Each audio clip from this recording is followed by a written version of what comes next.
Welcome to the Nanovation Podcast. Information about this and other episodes can be found at fillerlab.com/nanovation. If you like what you hear, be sure to tell a friend or leave a review at Apple Podcasts. It really does help. I welcome your thoughts and suggestions. You can contact me on Twitter at Michael Filler or via email at nanovationpodcast@gmail.com. I had a high school student.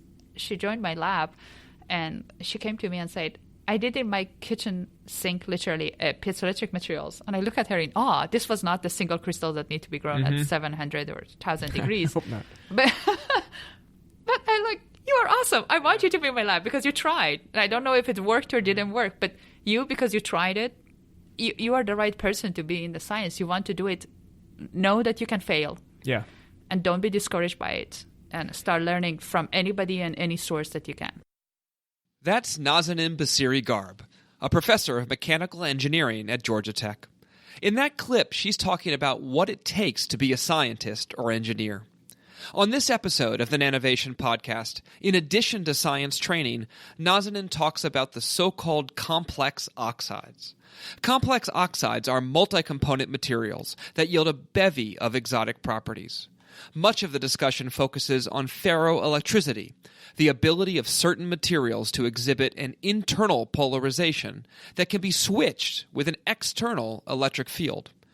We talk about the current use of complex oxides in technologies ranging from ultrasound to data storage, as well as their potential future use in brain-like or neuromorphic computers. Throughout the episode, Nazanin's love of and excitement for science and engineering shines through. But be careful, it's infectious.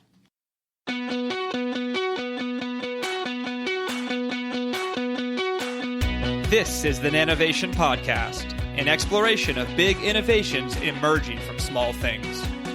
I'm Mike Filler, your host and a professor at the Georgia Institute of Technology. Enjoy the show. So it is a pleasure today to have Nazanin Bassiri-Gharb here. She is the Harris Saunders Jr. Chair and Professor of Mechanical Engineering at Georgia Tech. Her interests are pretty broad, but mainly focused in what are called ferroelectrics and multiferroic materials and their application to nano and micro electrochemical systems. So we'll talk more about those things, but for now, welcome to the show. Thank you. I'm so excited to be here. So I have a question to ask you that we need to start with, and I said you were a professor of mechanical engineering. So why are you in mechanical engineering? Well, do you want the really honest answer or the more politically savvy one? Let's start with the politically savvy one. The politically savvy one is that I work on electromechanically active materials and systems. So mechanical engineering is a department of choice. Mechanics of materials at Georgia Tech are under mechanical engineering school. Okay. So, and then your training, though, was it in mechanical engineering? Not at all. Okay. So I grew up in Italy, in part. And I got my first degree, which was the equivalent of a BSMS degree in materials engineering without the science. Okay. And then I did my PhD in materials science and engineering. And I was working on electromechanically active materials. I see. And then I ended up in industry, but that's a really long story. Okay. Before coming back to academia. And it wasn't a long break. Where in industry were you? Qualcomm MEMS. Okay. MEMS being micro electromechanical systems. You're a professional at podcasting. Just define the term. That was sure. good. Doesn't that come with the educator? Yeah, that's good. Okay, so you were there at Qualcomm for how many years? Oh, a year and a half. Year and a half, okay. And then you came to the academy? And then I returned to academia. Just like I always want to go into teaching. I was discussing it with my kids. I have an almost 7-year-old and almost 10-year-old. And actually a couple of nights ago, we were trying to push our 10-year-old to just think about it. Right. What is it that you want to do? Because to a certain extent, you want to figure out what are your passions. Yeah. And she's like, I have no idea. I'm like, oh, okay, but I mean, that's not the issue. But I'm like, but did you know what you wanted to do when you were my age? I'm like, yeah, I actually really wanted to be a teacher. And she looks at me like, I really love writing with the chalk on the board. Chalk. What is chalk? Sorry, I haven't seen this chalk you speak of. I haven't seen it in a while. Yeah, I know, but I was a kid 40 years ago. Oh, I see. So this was you 40 years ago? This was me, yeah. 40 years ago, I wanted to be a teacher because my teacher got to play with the colorful chalk on the board. I mean... There's a great story in my family that my dad wanted to be a toll booth operator because he thought you got to keep all the money as a kid. Yeah, of course. I was this is a great job. It was great. I was going to ask, so Qualcomm, then back to the academy and to Georgia Tech. Yeah. Again, we were in a two-body situation. Right. I kind of dragged my husband along with me. We were in California. We were moving. There is no other Qualcomm, in Atlanta. Right. So I told him, you should try maybe with academic work too. Yeah. And this is the guy that really always want to go to industry. And he tried. He's extremely successful, I have to say. Yeah. No, or somebody that wasn't thinking about it. Yeah, I should get him on the show. You should get him on the show. So this is, for people who aren't familiar, Nazanin just said the phrase a two-body problem. Yeah. And so that not just a means... problem. It's an opportunity. Excuse me. So it's more complicated because Nazanin and her husband needed to both find positions. And in academia, there actually aren't that many schools. Nope. Right? If you boil it down, there's not that many faculty. There aren't that many schools. And so it becomes challenging, especially if one or the other person in a relationship is... either an area where they're going to go move to that school doesn't have a lot of that field, or if they're both academics trying to find two positions. Yeah, so for us it was really a lucky and perfect opportunity. Georgia Tech Mechanical Engineering is the biggest program in the country. We have close to 100 faculty. Yes, it's a lot of faculty. That's many places that would be a college of engineering. Right, it's for sure. And those years when we moved here, I think the year before us, they hired maybe 5 or 6 faculty. And over the ongoing years, they hired a similar number. And I was mostly in the electromechanically active materials. He was in mechanics of materials at micro nano systems, at the micro nano scales maybe. And we got really lucky. I still have no idea how this happened. I heard about it. I picked up the phone and called the associate chair, and I talked with him and says, you're in the right area. We're really looking for somebody with your background. And then when I came here, the school chair, Wart Weiner at the time, he had pretty much the discussion with me right away. When they tell you, do not discuss the two-body when you are going for an interview, we got into it right away. And he said, what about your husband? I'm like, yeah, actually, he would be looking too. Turns out that the mechanics of materials group was looking for somebody that's fit his expertise. We literally didn't apply anywhere else. So don't do what Nazanin just said. Absolutely do not do this. So I'm chair of the faculty search committee in ChemE, and don't do that. No. In fact, I'm frequently surprised by people who only apply to a small subset of schools, knowing, even with a single person looking for a position, how many ways there are for you not to get a job. With the hindsight, I realized how crazy we were. But then we did have a job in industry.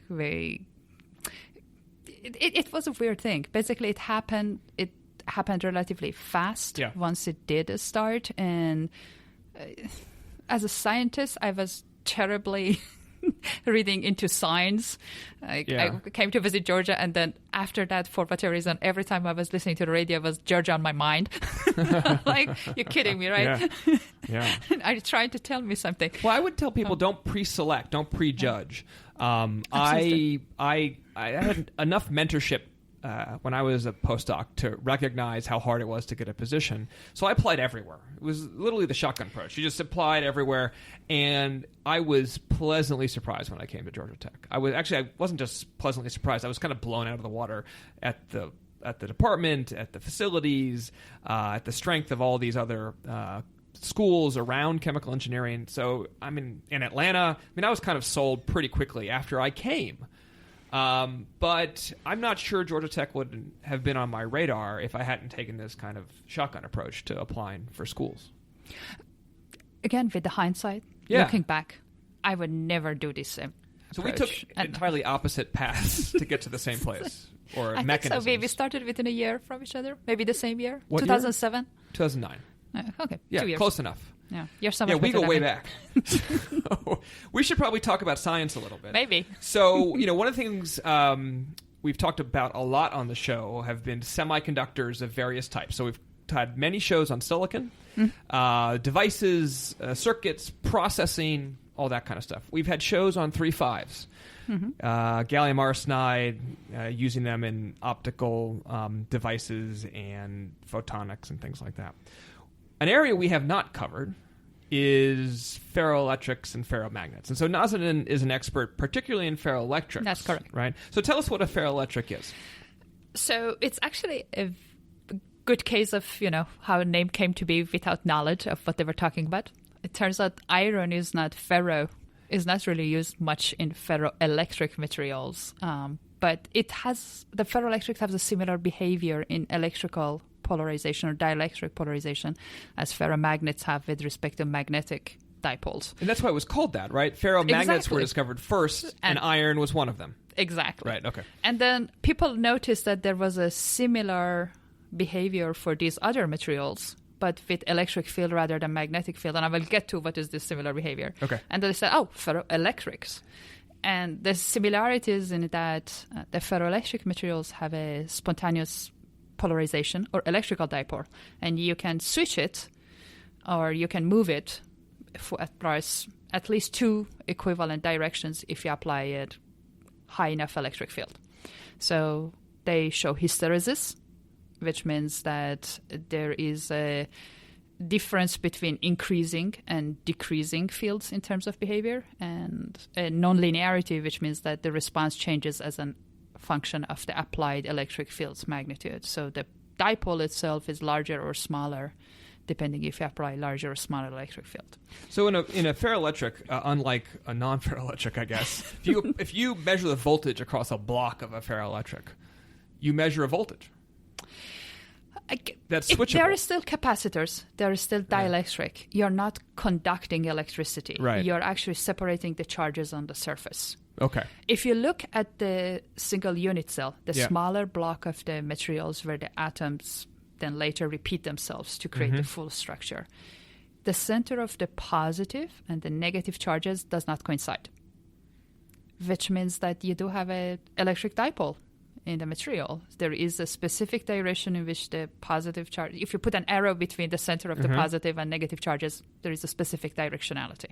And we'll put a picture in the show notes of a Perfect. crystal structure of a classic ferroelectric. Yeah, what are some of the classic ferroelectrics? The lead titanium oxide, it's a perovskite. Usually, the perovskite is actually very well known for being fantastic functional materials that do something if you do something to them. So they can be used for photovoltaic application, for proton conductors, or ferroelectrics. And they have this typical formula, A, B, and then usually oxygen 3 times. Okay. So it's a certain position of atoms in the unit cell. And it starts that everything is symmetric at high temperature. And then you start cooling them down. Okay. And instead of staying as a cube, perfectly symmetric, a cube you don't know where it falls. That's why we use them for dice, right? Right. The faces should have all been equivalents. But then if you take a cube and you pull it, for example, along any of the principal direction, well, it's not fully symmetric anymore. There are some directions that are different from others. Right. So that's how you would... And so is the unit cell really a square at high temperature, or is it... At high temperature, it is perfectly cubic. Oh, I see. Yes. Okay. And then you cool it down and what is called a transition temperature. And then suddenly the energy of putting the atoms where they are changes. Is not the same. And usually this is the part that I'm trying to figure out how knowledgeable is your audience or not. Varies. We call it the rattling of the atom in a cage. So you have this oxygen, 6 of them, and you're putting them at the corners of 2 pyramids on the top of each other if you want. So you have 4 of them in a plane, 1 up and 1 down. And again, I think we can put the picture down. Yeah, exactly. And then, for example, in the case of lead titanium oxide, you have the titanium sitting in the middle of the cell. If the temperature is high enough, the atoms are moving around with a certain speed and a certain amplitude. And they're okay to keep these oxygens far away from each other.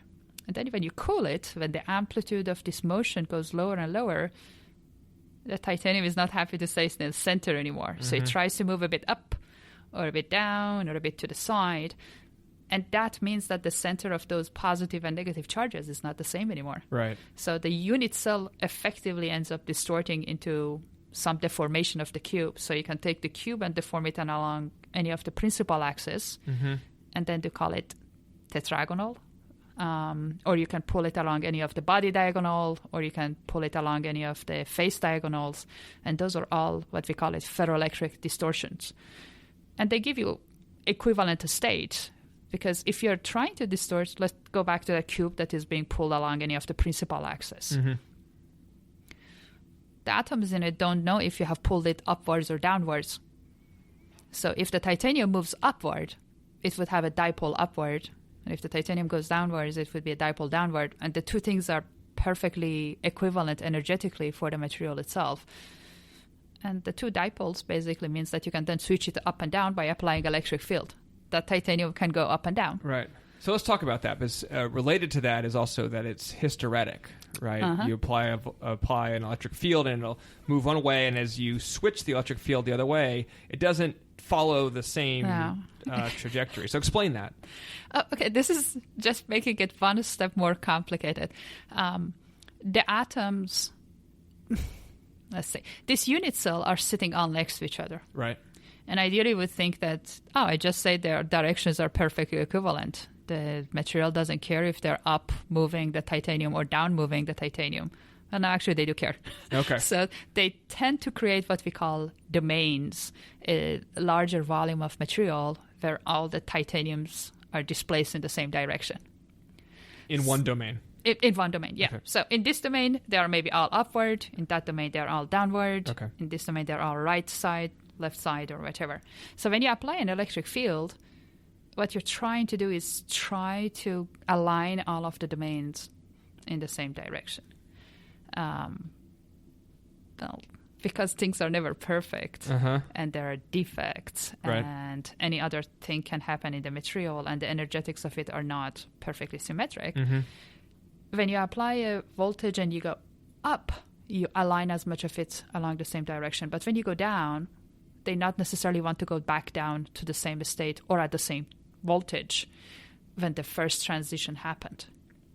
So the behavior of the collective is different than the behavior of the single unit cell versus so many unit cell, and how So large if it was just is the a total unit volume. cell, we wouldn't see this hysteresis, basically. Pretty much no, to a certain Okay. extent. Okay. Well, let's check with our theoretical colleagues.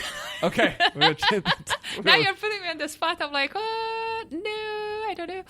This is the fun part of being the host. Darn. Yeah. Just, I think you know what thought is going through my mind? My PhD advisor is going to kill me right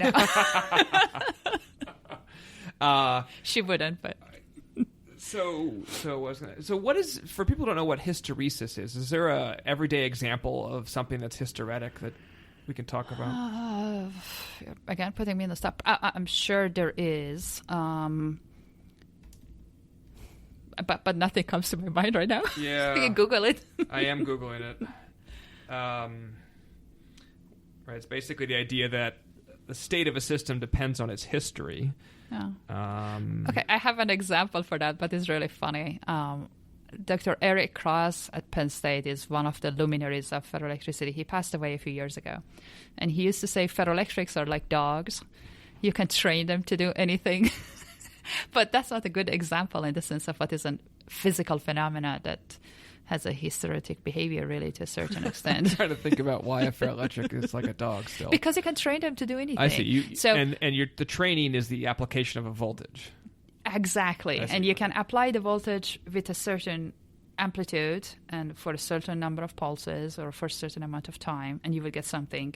And then you can apply it for a different amount of time and a different amplitude. You could get the same thing or something different. So, right. So, but yeah, the hysteresis really means that a parameter does not behave as a function of whatever external stimulus in a unique way. So it depends on its history. Depending on what has happened to it before, it could be in a state or in a different state. Right.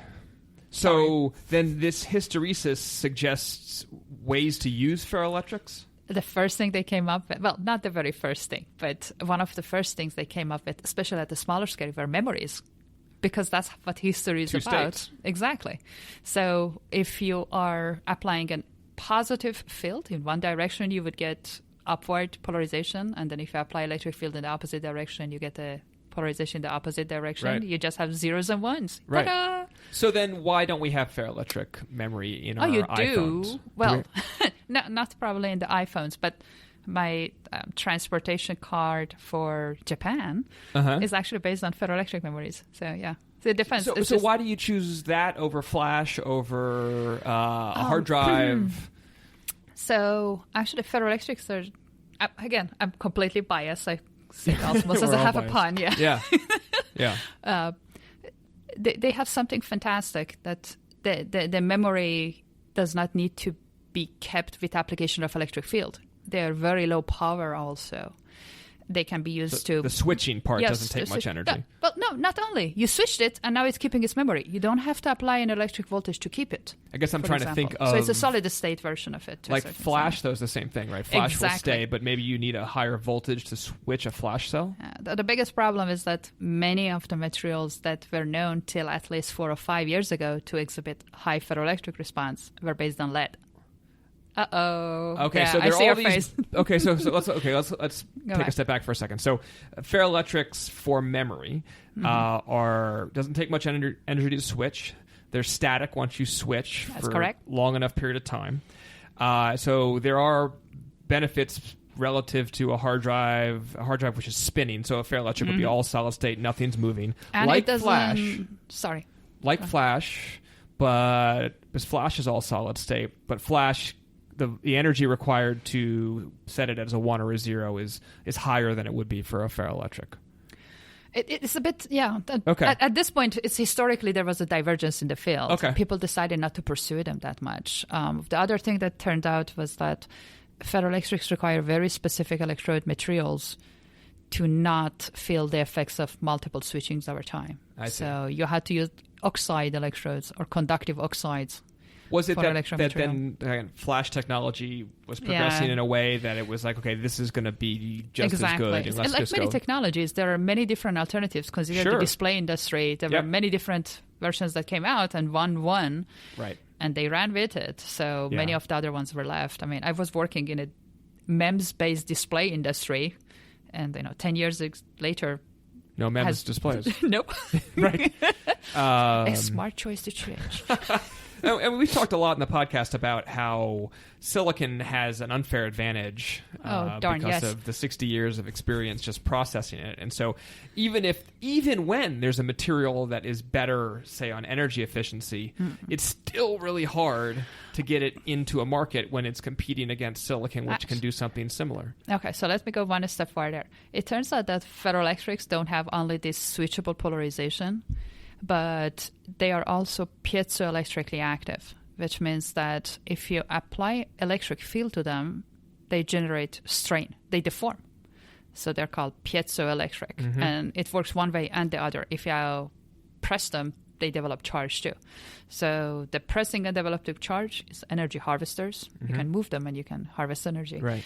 And then the other way around, if you do apply electric field and they deform, you can use them for actuators, for example. They are the basic materials, the backbone of medical ultrasound transducer devices, underwater sonars, the electric acoustic transducers for basically any So instrument. when you need to move something a small, precise distance, you use a ferroelectric. That's true. In fact, they're used also for micro and nano positioners. Yeah, in STMs, I know that they're exactly. used. Okay. So the funny thing is, it started as thin films because everybody was thinking about using them in memories, and then the field picked up in the MEMS, the microelectromechanical systems that we talked about earlier. And that field actually has picked up much faster, and now it has really exploded to a certain extent for all kind of applications. I was at a conference a few weeks ago, and the biggest field of application is really for these handheld ultrasound devices, or for intravenous catheters that have sensors in it that you can put in, and basically they give you visibility inside. It's like not even a camera; it's acoustic camera almost. So there it's the reverse. It's a force that is translated into an electrical signal? They create the ultrasound waves, and the basic of ultrasounds is they go in, then they found any interface, and they're bounced back. Right. And then the same material can read them back. So I see. They're the actuator and the transducer and the receiver. I get it. And okay, everything. So you apply electric field to actuate and send a sound wave, and then the sound wave of it come hits back. it. It's like, is it the same actual piece of material that does both, or are they separate? No, they're physically sometimes and often separate. Okay. But it can be the same material that adds That's cool. both of them. Yeah.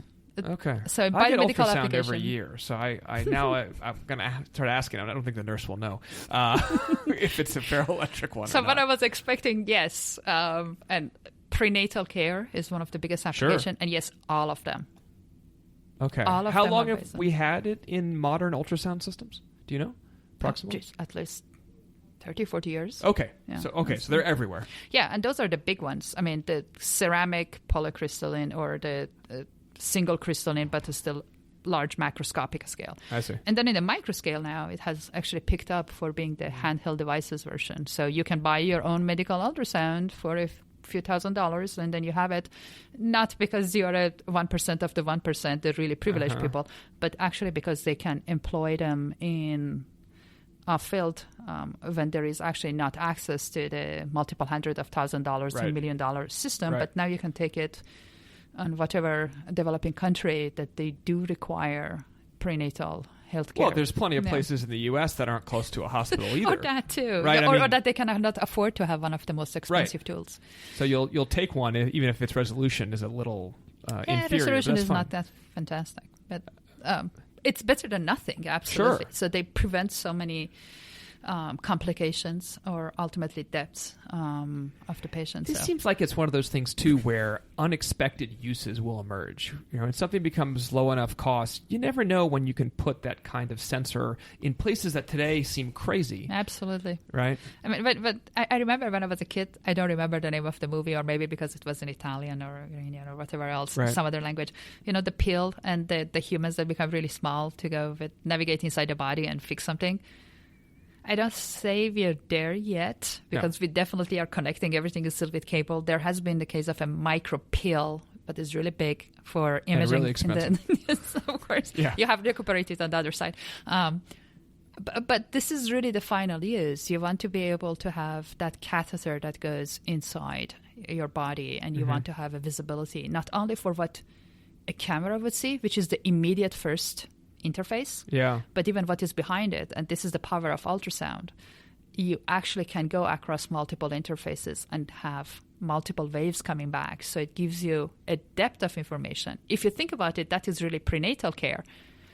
There is the mother, and there is all the outer skin, and then there is the internal organs, and then there is a sac, and there is a baby in it. Right. How do you see the baby in 3D or now? Yeah.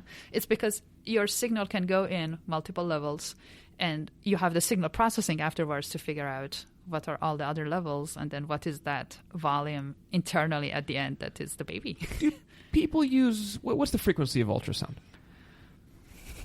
Now you're telling me okay. It really depends. So the frequency that you're selecting is depending on the depth of penetration, and it has to do also then with the resolution, and all of that has to do with the size of the... So kilohertz. So, but if you're going for, that is for application really for, depending where. Yeah, okay. If you're looking, for example, for ultrasound for eye, for the cornea, or for the skin, then you're going substantially higher in the megahertz. Right, more megahertz. Okay. So, and by the way, I'm entirely putting Nazanin on the spot here because she's an expert in materials and materials properties and experiments like that, and not the end device. So I'm entirely putting her on the spot. She has given disclaimers upon disclaimers before coming here. So yeah, no, thank you. But that's fine. I mean, I think we looked, we used the Google just now, and we tried to answer. We'll put a link in the show notes to ultrasound frequencies. Is there a potential to use ultrasound to send energy into one of these little robots that are in our Actually, veins? you know what? That's what really people are doing. This is one of the fields for intracranial power transfer. So what do you do if you want to stimulate inside the brain, but you really want to go inside the brain? Right, you don't want to drill a hole in the brain. Well, actually, that's what people do. Oh. So one of the biggest fields of growth for possibly for ferroelectrics, piezoelectrics, or in general electromagnetic power transfer, contactless, is really for brain application. It turns out that for some of the diseases like Parkinson or Alzheimer, you do have the neurons inside your brain that are firing, right? Just not following the pattern, but in a random way, or it's just too high to a frequency, or signals that are too high. So one way is that you disrupt it. You give it a signal, a power, an electrical voltage literally that is higher. And right now what they do is that they insert this electrode that is around 10 to 13 centimeters long inside the brain, and it has 4 electrodes at the end of it, and it discharges. And it can disrupt all of these signals that result in tremors and some of the other side effects of some of these issues. But the energy comes in from the sound wave. No, right now it's just coming from that electrode inside your brain so with a power cord that is stuck to you on your very body. Not non-ideal. Right. No. You can imagine how disruptive it is, and Sure. yet the patients are saying, I can have a life instead of having to live with Parkinson and all of the limitations for not being able to walk, to pick up anything. I can actually walk. I'm becoming not fully independent, but to a certain extent independent again. Mm-hmm. So then the idea is that can we transfer the power instead of having this huge, 10 centimeters of a rod inserted inside the brain? Yeah. Can we insert something and then transfer the energy with it right through with the acoustic waves? Gotcha. So they're working on it. We're not there yet. Okay, well, that's very cool. I certainly know of people that are working on it. Okay. Let's talk about neuromorphic computing. Yeah, because now we just talked about the brain anyway. Right. Great segue. So you did it. Completely unintentionally. So neuromorphic computing is another area where people are using these materials. So maybe start by talking about why people are interested in neuromorphic computing, what that is. There are 2 ways of doing computations. It's called, and here please take it with multiple kilos of salt, because I'm not an electrical engineer. I'm trying to learn here. And you're really a material scientist in a mechanical engineering department, so it's kind of already scrambled. Yeah, that's me. Nothing goes linearly. Right. So they're called the von Neumann computing, and things are ones and zeros, and then you connect them together, and everything works linearly to a certain extent. But that's not how the human brain works. So if you wanted to create something the way the brain works, you would need to have millions of these units that are working together, but not in a linear fashion. One of the important things about the brain in general, not only the human one, is that each of the neuron weights the information. That's how we learn. If you continue to give a certain information and you repeat it, that neuron learns that it's connecting the information, the synapses before and after it in a certain way. So it's called weight. There is a weight to the information that gets transferred, and it's multiple layers of it. We don't think about it, but usually I see anybody outside, the first thing my brain does, looks like a human. The second thing is like, it has these certain features, man, woman, whatever other gender. Do I know this person?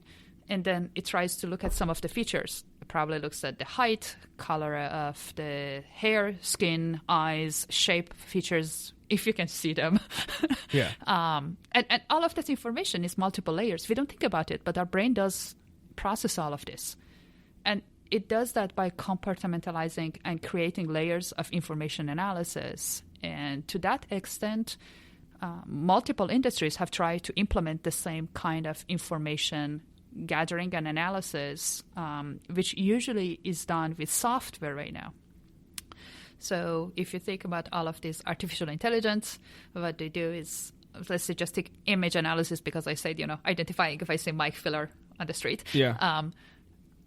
the image analysis tool goes out. It identifies something that looks like a human, is working on 2 feet. It has 2 arms. There is a head. Then it identifies where the head is, where are the facial features. By those facial features, it can map them to something that it knows before. And then basically, at the end, can arrive at a subset of... This is how your phone tells you that that's a picture of your son, daughter, friend. To a certain extent, yes, exactly. It's going through your pictures and doing an analysis. That's what they through do a also neural at the network. airport now. Yeah. But that is software-based. So what we're trying to see is that can we transfer that to hardware? Because if we could do that, it will substantially reduce the power and the time for computation. You wouldn't need complex algorithms. You don't have to do it through math to a certain extent. You really can do it through the hardware, the devices that you have put inside the electronic system itself. And that's where the ferroelectric come to a certain extent into play. So let's hold that thought for a second. Sure. So I want to take we'll take one step back. So the key thing here is a desire for a couple things, but one key thing is a desire for lower power computation. Yes. People know, if you look at your average data center and how much power an average data center consumes, it's ridiculous, and we're building data centers at a rate that I don't think most people recognize. So like at Georgia Tech, we have the high-performance computing facility in our new CODA building that is something like rated for 10 megawatts.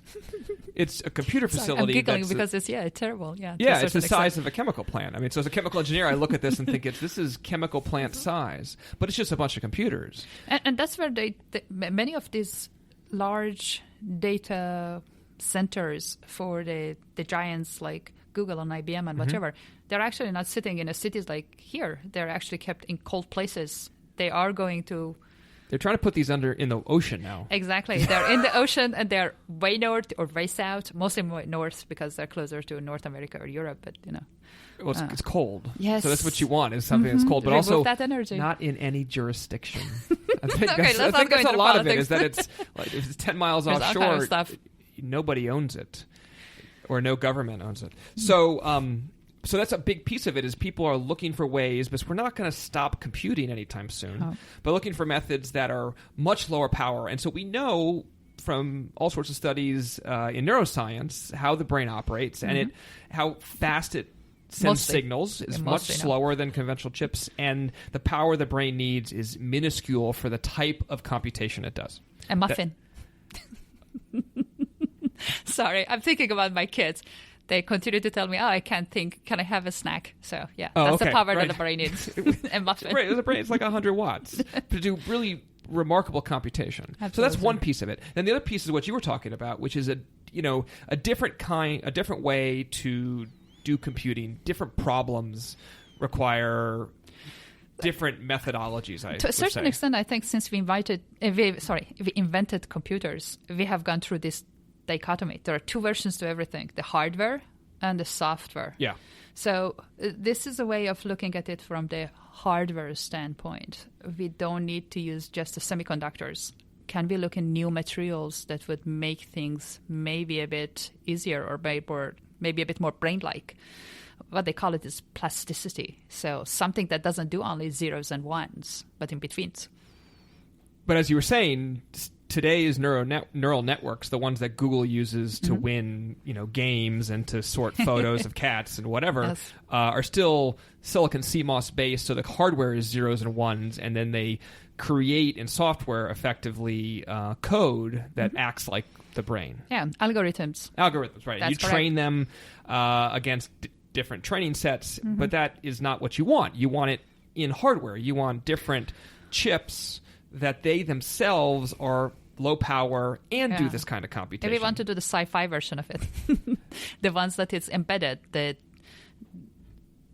unit that can think a bit more, so it can learn by itself, not only by virtue of what you're teaching it necessarily later, but because it is capable of.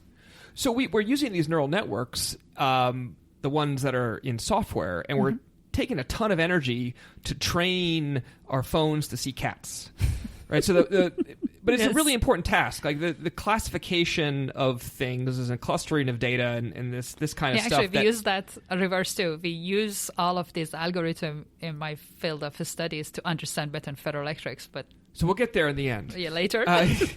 And so we will be doing this, and if we do it with the current data centers and train it on these massive sets of data, it is going to be energy inefficient. So finding a way and finding materials and devices and circuits that can do this natively is the goal. Yeah, so basically to a certain extent, what your phone does to a certain extent, it connects to the cloud. And the computing is done on the cloud and then is returned back to a certain Still extent. Back to the inefficient. microsystem. It's not very efficient at all. No, Right. absolutely. Yeah. I agree. Okay, so now so we want to do this in hardware, Mm-hmm. and you might suspect that we're going to talk about how ferroelectrics can be used to do this in hardware. So tell me how a ferroelectric can be used to make a device appropriate for neuromorphic computing in hardware. So please, all those electrical engineers listening, forgive me right now. But to a certain extent, what we are trying to create is what is called the plasticity of the neuron, which means that it will learn and will unlearn depending on how many times you talk to it or you talk through it or you get it to work. So ferroelectrics are similar. If you don't use the full electric voltage or electric field, if you want to switch that polarization, you can use smaller electric voltages or a shorter number of pulses for a smaller amount of time. Mm-hmm. And instead of getting the maximum amount of polarization that unit cell could achieve, you will get something smaller. To switch it all the way, you're going to Exactly. give it little switches. You can not switch it all the way. Not switches, Exactly, but little right. nudges that collect Exactly. over time, basically. Do you remember when we were talking about those domains, those volumes that were all upward or all Right. downward? So the trick is, how big is the volume of a domain? You can make the domain slightly smaller without making it all become the other polarity. Right. And that is an intermediate writing, if you want, an intermediate weight that you have put into the system. So it's basically an artificial neuron, Exactly. in a sense, and you're encoding it in this ferroelectric. Mm-hmm. And the idea is that it will Thank you for remember. translating, by the way. It will remember where you left it. Right. That's another key Exactly. part of this. Exactly. So you kind of nudge it a bunch of times based on every signal that comes through. It's learning the connection to the next device is getting stronger, let's say, Exactly. and it's constant. It doesn't go away. And every time you give it a bit more, it will remember a bit Right. more. And then if vice versa, you go and give it a bit on the opposite polarity, it can actually forget it too. So it has the forgetfulness also included in it. So Great. that's the beauty of it. Why are we doing that? Well, to a certain extent, you remember, we are, as humans, we sometimes make wrong assumptions. So you want you to, or the tool or the system to be able to unlearn the wrong stuff and say, oh, actually, yeah, forget about it. Do it better this way, or maybe just, that was a wrong assumption. One of the issues with the algorithms, for example, for the machine learning or the artificial intelligence is that sometimes they make the wrong assumptions. Whatever they decide is based on whatever pool of information you gave it in advance. Yeah. And I think there are two very much used examples. One of them is the Queen Elizabeth of England that gets identified as having a shower cap because of the white hair Uh-huh. and the Right. crown. Yeah. And it tells you that even with 97% confidence. Like, oh, shower cap. So you wanted to unlearn that one. Or depending on how many gorillas versus pandas it has seen, it might identify a panda as a gorilla because it has way too much black on it. And again, Right. it says that with 97% confidence. And you just tell it, no. So this goes back to the size of the training set, right? Exactly. So you need a large training set, and on conventional computers, crunching all that data is really energy inefficient compared to what it could be with a ferroelectric-based device or some other material, yes. I guess. But Absolutely. yeah. Yeah. So can this device be called a memristor? There are also, memristor is one version of it, yes. So memristors really are one of the historical approaches to it. They are memory devices that are based on changing in resistance Right. of the material. Hence Those the are name. memristors. Hey, yes. And that's not what's happening here. You change the polarization. But it turns, okay, so now you're getting to the complication on the electrical engineering side. It turns out that the ferroelectric memristors, or the Yeah, they can be also used for all of these neuromorphic devices. And sometimes you can use the changes also in the resistance that is due to the changes in the polarization of the ferroelectric that is standing between all the different parts. So there's a connection there. Yes, there is a connection. You're not far off. But it's just getting too complicated. Let's bring in an expert for membristors. No, that's true. Actually, it's a good point. I should get an electrical engineer in here. I have a good one in mind. And I have another one if you want later. So, real quick, the membristor is a device that had been theorized for a little while, and then it was demonstrated about a decade ago for the first time. But right up there in importance, potentially with capacitors and regular load resistors and inductors, membristor being kind of the fourth of four. Okay, so then why don't we have these today? Is it we just haven't worked on them enough, or is it we have to figure out how to interface it with silicon, which is a perennial issue, or that's not an issue? Tell me. Actually, yes. The fact that the best ferroelectrics that we have known for the longest while were the lead-based was a major issue. These materials, they're complex oxides, and many of the complex oxides also need to be created at very high temperature. To process them or manufacture them, you have to go to 600-700 degrees C. By the 400 degrees C, lead starts diffusing into the silicon and destroys all of your CMOS devices, all of your microelectronic semiconductors. Not good. Right. So it was a major challenge. But over the last decade, actually, we have discovered that ferroelectricity doesn't exist only in the complex oxides. Binary oxides like hafnium oxide, and to a certain extent, other binary oxide like zirconium oxide, with a slight amount of addition of another element, can show ferroelectricity if they're kept really, really small. So if they're kept in the order of 10, 20 nanometers and less, thin films or even nanostructures, they can have a metastable phase, which means a phase that you wouldn't see, or a crystallographic structure that you wouldn't see otherwise. It wouldn't be really stable. But because of the way you're processing it in small scales, it might appear. And it's ferroelectric. Ta-da! Hey! Yeah. And it turns out hafnium oxide is being already used in the semiconductor industry. Zirconium oxide is already being used in semiconductor industry. So suddenly opened up the floodgates. Things become exciting again. So many of these can be processed at reasonable temperatures. In fact, you're saying people are already using them in the industry. So if we can just figure out how to make the device work a bit better, maybe we're there. Exactly. So that's what has happened. There has been a big boom in the research community, both in the semiconductor research community and academic side from the ferroelectrics, to try to discover more about the ferroelectricity in these more simple oxides. And try to use them. So many of the neuromorphic devices that are based on ferroelectrics are now based on these new, which are old, ferroelectric materials, and the field is just really booming. It's great. Really exciting. It's an exciting time to be a ferroelectrician. People think scientists like complicated things. We actually like really simple things. So we'll take the binary oxide over the ternary oxide any day of the week. The funny thing is, by the time you put another element, it becomes ternary anyway, but that's okay. Right.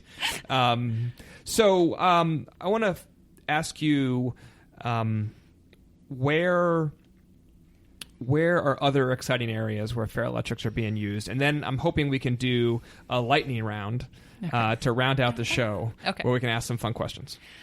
So we talked about ferroelectrics for memories, and we talk about ferroelectrics at piezoelectrics, electromechanically active materials. So they can be used in microelectromechanical system, micropositioner, nanopositioners, RF switches. This is all your 5G next generation stuff. But it turns out also that they have two other functionalities.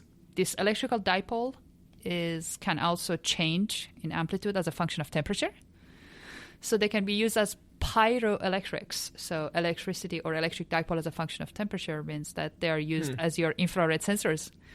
So many of the infrared sensors that are used mostly in military and even in civilian application, if you want to spy on your neighbor. And yeah, Mike is looking around like, what kind of people do you know? Those are also based on ferroelectrics or incipient ferroelectrics, materials that are almost ferroelectric, but they just need the human body temperature to switch to a non-ferroelectric state or vice versa. And so basically that transition can be used as a sensor material because they would generate charge the moment that any pixel sees a warm body or not. And so what makes those better than the usual band gap type of detector? They're just different. They're neither better or worse to a certain extent. It really depends. Do they have to be cooled? Nope.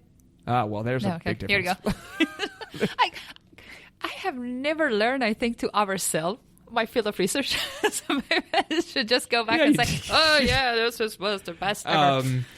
And then there is one last thing. Okay, yes. Solid-state cooling also. So it turns out that they work the other way around, too. If you apply an electric field and you induce a transition, they can cool systems or they heat. can add heat. Yeah. So they're actually fun. being envisioned for solid-state cooling, even for buildings, actually. That's the funny part. That's if you talk to people like United Technologies, they're already considering them for some of the units like that for special cooling applications or heating applications. Wow. I mean, it's really their ability to couple all sorts of different properties together, right? Thermal and electric, electric and force or strain, mechanical, that kind of... It's a crazy Venn diagram, I guess, but all these intersections allow them to be really versatile materials. I looked at I'm not sure however is this audience or you, the Imperial College London actually created a periodic table. It's not periodic really, but a table of disruptive technologies for what they envision over the next 50 to 100 years to happen that would change humanity. I love predicting the future. Some of it actually turns out it's already there. Okay. So they created a few years ago, and it's online. You can just Google it and add there. Okay, we'll add it. One day I started looking at them like, oh, yeah, this one, yes, this one, yes, this one, yes. And basically I was trying to figure out how many of these would be enabled by ferroelectrics or multi-ferroelectrics. Multi-ferroelectrics is one step farther. How many of these hysteretic and nonlinear phenomena can you couple together? So if you add magnetism to what is already a ferroelectric material, then you have a multi-ferroic. So you can switch Are there other things besides electric and magnetic in a multi-ferroic? Can you go really crazy? There is also a mechanical version of it. So there is ferroelastic, ferroelectric, and ferromagnetic. So you can switch things just with applying stress, if you want. So by bending things, for example. Yeah. Wow. Yeah, things get really interesting. We're going to have you come back on. So let us... I must be more ignorant. Let us move into the lightning round. Actually, one of the disclaimers on the show is that we try to get it right. Occasionally, if we get it wrong and someone lets us know, we'll put addendum. That's never happened. So if you find something wrong, let us know, and we'll make a correction. But part of the value of the show is having these kinds of conversational experiences, because this is how it goes in science. Like, just to be honest about it, no scientist, no matter how smart they are, is right all the time. Especially when you're kind of edging out onto the boundaries of areas that are not your specialty. And acknowledging it is probably more important than anything else. You don't want somebody who's like acting extremely strongly that they know what's going on when they really don't. Right? That's actually not a good scientist or a good engineer. I love actually talking about people that don't work in my field, because they come up with the best questions. I'm like, I've never thought about that. But why I haven't thought about that? Because they come from a different point of view and experience. And this is where I plug the book Range comes. by David Epstein. It's an outstanding book about kind of this thing. So, okay, lightning round. What is the most important thing your students don't know about Nazanin Bassiri-Gharb? Really, really goofy, but depends which students don't know. Well, they will find out by listening to this episode. I have been known to walk around the house and sing about watermelon, so, Perfect, as all good mothers do. So who were some of your early mentors? My parents and my grandmother and great-aunts. They were all teachers to different degrees, and it was such a fun and awesome environment to be in. And this was in Italy? I'm actually originally Iranian, and I grew up in Iran till 1990, and then we moved to Italy, and then I grew up there till 2001 when I finished my first degree, and then I moved to the U.S., and then I stayed. I see. Okay. So what are some of your favorite books, blogs, podcasts, etc.? I'm very vague there because everyone does something else to learn. I read the news online. And I read the news of usually the stuff that has nothing to do with me. I have a few Google Scholar alerts from some of the scientists that I really look up to, and I want to follow the work of. And then I look at Engadget. It's a technology blog online, and I'll continue to look at it. And it's usually bad because it's very enabling. You continue to want things that they're advertising, or they kind of review. Right. I'm an omnivore or omni-reader to a certain extent. And the other thing my students don't know, I read trashy romance books. So I think that's the first for the podcast. Well, now you know it too. But one of my favorite books is The Disappearing Spoon. I'm not sure if you have read it yet. It's basically the history and all of the stories behind the periodic table of elements, from good to bad and the ugly. Okay. Awesome books. And right now, blanking the name of the author, but fantastic book. Okay, we'll find it and we'll put that in the show notes. I wonder if there's an audio version. I really struggle to sit down to read a book because by the time the day is done and it's in the evening, if I start to read, I'll fall asleep. So I listen to audiobooks everywhere. I read literally all the time, and I commute with my husband. And instead of me being the navigator that continues to scream, "Oh, watch out," and whatever, I read. Okay. So it works great. You see him a lot anyway. Okay, so tell us about a time you failed and what you learned from that experience. I fail all the time. You're kidding. As a scientist, I think it's just a requirement of the job. I think that's true. If you were doing everything right from the beginning, what would be the fun? Now, admittedly, when your proposals get rejected or things like that, I sit in a corner and cry. But, I can't tell you about a time I failed. I literally do it continuously. It seems like a feature of me. I think it's an important point about academia, or just it's honestly anything. You have to have the grit, right? You have to be comfortable with the idea that it's not going to work, and that if you're not prepared for it not to work, then you're not likely to do anything important. That's so true. And I tell my students, I have always some of our best grad students have been superstars in undergrad. Yeah. But they come in and they're scared to touch something they don't know because it's such an alien experience to them. Not knowing and possibly failing, having to work with $1 million expensive tool. Yep. And what if I break it? I don't care. If you don't touch it, certainly it will not be broken, but also you will not learn anything. So go on and try to work with it. Be mindful, but Yeah, it's unlikely for you to break all $1 million exactly. of it. Right? Maybe you'll break $1,000 of it, and that sounds like a lot too, but you're not going to break all $1 million of it. You cannot be afraid of failing. Great advice. So besides thinking about melons or watermelons, I love watermelons. What do you do for fun? I read. You read? Okay, that's good. I have been traveling way too much lately, and I enjoy traveling. But at the same time, when it gets too much, then it's just like phase out. So that's what I need to relax the reading. Just take my mind off from everything else. Excellent. So let's say someone comes up to you saying they're interested in a scientific career, and let's just say they're a college student. What advice would you give them? Well, first of all, I would jump up and down excited and say, yay! Learn as much as you can. Hang out with people that are somewhat like-minded or that it might be in a field that you might be interested in. I started in college in Italy. I literally would walk around and tell any professor that would listen to me, like, I really want to do a doctorate. And they would look at me like, she's crazy. Because it's not normal. You can get a very well-paying job, or you could get it at least 10, 15 years ago. Oh, geez, almost 20 years ago. Moment of panic. Once you had graduated with your first degree, and here it was this crazy girl that was walking around saying, I want to do research. I don't know why to a certain extent, but I think it might have to do with my dad. When I was younger, my dad used to tell me, what better job could you ever imagine to have than a job that pays you to learn? No, he's right. I mean, and that was the point. So to that same extent, you want to get to the science career, learn and experiment. I had a high school student. She joined my lab, and she came to me and said, I did in my kitchen sink literally piezoelectric materials. And I look at her in awe. This was not the single crystal that need to be grown at 700 or 1,000 degrees. I hope not. But I like, you are awesome. I want you to be in my lab because you tried. And I don't know if it worked or didn't work, but you, because you tried it, you are the right person to be in the science. You want to do it. Know that you can fail. Yeah.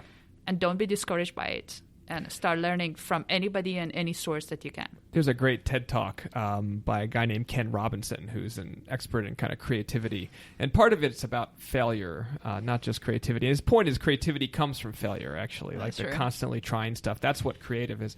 He tells this hilarious story. I find it fantastic, of his son when he was younger, I guess, in the nativity story around Christmas time. And he wasn't even part of this scene, but he's telling the story of the kids who come out with tea towels on their head as the three kings. And one kid comes out and says, "I bring you myrrh." The next kid comes out and says, "I bring you gold." And the third kid comes out and says, "Frank sent this." Right? So, the kid just didn't quite get it, but he had a go, right? So that's what he says. He just went for it, and that's what kids do. Kids will just try something. And sometime between young childhood and adulthood, a lot of educational programs beat that desire and natural tendency out of people. And I tell my students all the time, at all levels, work to not let that happen to you. And there's lots of reasons why. Grades and all those kinds of metrics that we have to use, or I'm not sure we have to, but this is a really profound thing that Nazanin is talking about. It's also a desire for perfection. I think I see my kids going through the school now, and there is this desire for perfection. And you can't be perfect if you're doing research. I mean, It's called research, not search it once. Redo it. Right? Yeah. Right, that's the point. It's by definition, the name. It's in the name. Exactly. Yeah. Just do it again, and if it doesn't work, fine. Do it in some other way, and then sit down and think about it. I sit down and I brainstorm with my students when they come in with their weekly results or something, and then when they leave, I tell them before they leave, I'm like, you do realize this is not me telling you what happened. It's just the two of us sat down and discussed, and we bounced back ideas again and again and again. And we both learn here. Stop thinking I know more than you. Yeah. I wasn't thinking about it till you came here and we started talking about it. I think I've said this on the podcast before, but my postdoc advisor, Harry Atwater, one of the first things he said to me when I joined the lab was, "Mike, the only thing different between you and I is I have 20 more years of experience." Exactly. That's it. So the mechanisms that you're describing, the brainstorming, the back and forth, hypothesizing about what data means and what experiment you should do next is that's what happens in science, and that's what the best scientists do. One last question for you. What do you know about science today that you wish you knew 20 years ago? Exactly what you said. Okay. that even those people that are making the science and the scientists, they just have had many years more experience than you. You're not better nor worse than anybody else that have had more chances to fail and more chances to learn from those failures. Yeah. I to a certain extent, I was really lucky to have the advisor that I had in grad school. Susan Turner McKinstry, she's at Penn State. She's now a National Academy inductee and everything. And she would blow my mind. I would sit in her office, ask her a question, and she would tell me, "Yeah, you should go read such and such a paper from this year in this journal." And I would just be like, "Whoa!" I had no idea, but she was Google Scholar already embedded. Right. Artificial intelligence, but in real. It always made me feel completely inadequate at the same time as I was in awe of her. And I think within the first couple of years of becoming an assistant professor at Georgia Tech, I realized one day I was rattling out names of authors and papers and years to one of my students, and I sat there and I'm like, whoa! Yeah. That's it. It will happen to you. And then later I stopped doing that because there is only that much information I can cram into my brain and remembering name and years. And luckily, Google Scholar doesn't have that problem. Exactly. Yeah. So on that note, no, thank you, Google. That's all. Thank you, Google. On that note, thank you, Google, and thank you, Nazanin Bassiri-Gharb, for coming on the show. Thank you, Mike, for having me. This was really fun. You've been listening to Nanovation. If you enjoyed the show, please leave a rating or write a review on Apple Podcasts. Show notes are available at fillerlab.com/nanovation. Nanovation is recorded in the Marcus Nanotechnology Building on the campus of Georgia Tech. Andrew Cannon edits the show. I'm Mike Filler. See you next time.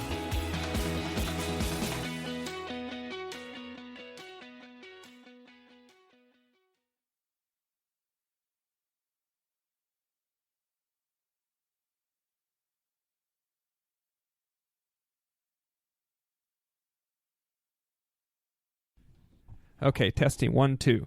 I can actually hear you. Yeah. In my ear. Now, Awesome. so if you talk and you go like this, or you keep talking and you go like this, you can see how it doesn't pick up when you're here or here. I will try to just remember I grew up in Italy. Yeah. So I move with my feet. I see. I move with With my your hands. Everything moves. So Right. You see, Okay. if I had to say everything moves, I move. So Understood. So for those who are listening, if Nazanin sounds like she went into a tunnel, it's just because she's bouncing around in the chair. pretty much. Pretty much. Okay, so let's start simple. What'd you have for breakfast this morning?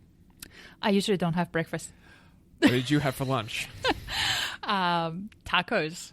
Tacos. That was great. Tacos in a taco truck? No. Your own tacos? So, I wish. No. Most of my time in the morning goes into preparing lunch for my kids that go to school. Right. So there is no time left for me to prepare lunch for me or my husband. But he should do it himself. Sorry. Also, Actually, I'm not sorry. No. We have a division of labor at home. Understood. I cook, he cleans. Understood. Yeah. So I cheat. Okay. When we can have lunch, we try to have lunch together. He's also a professor at Georgia Tech. Right. So we just pick and go for lunch together. Okay. People make fun of us. You have lunch days. It's very cute. It's good. Is that cute? I love to see my husband. Exactly. So you had tacos out with your husband? Yes. Excellent. Taqueria del Sol. Over on Howell Mill. Yes. Okay, very nice. Yeah. And then let's see, where have you traveled most recently? I'm coming back from Japan last week. I was in Tsukuba. There was a short workshop. It's a invitational somewhat workshop, only Japanese and U.S. investigators, only on dielectric and piezoelectric materials. Okay. Ta-da, we went already. We'll get there, technical. Yeah. Okay. So- How many people? Probably less than 50. Oh, that's nice. Yeah. That's a long flight, by the way. I was in Nagoya a couple weeks ago, and you're 9 hours in, and you think this flight can't possibly be any longer, and it's 4 more hours. Yes, exactly. You're sitting there, you're saying, I'm so smart. I went for the Atlanta-Tokyo direct flight. Uh-huh. Yeah, this is so much better. And yes, 8 to 9 hours into the flight, you're like, what was I thinking? Yeah, and so this is a first world problem of first world problems. Yes. But it's amazing, right? You're at 36,000 feet or whatever, and you're in this metal tube, and there's movies and food, and you can do whatever you want. You could sleep, but it's still a long flight. I consider it that we are part of a psychological, Experiment. Uh-huh. I always plan that I'm going to do this work, I'm going to do that, prepare the talk, write the paper, revise something. And then I can do that for an hour or two. If I push it later on, another hour. But then I'm mostly brain dead. I don't know. Flights make you brain dead. I'm actually really good on flights. Excellent. No one knows me. I'm in the corner. Students don't stop by to ask you a question? No, yeah, right. It's like, hi, I'm Jim from 16F. Really want to ask you a question about nanowires. I don't get that. Turns out I don't get that. Excellent. Right.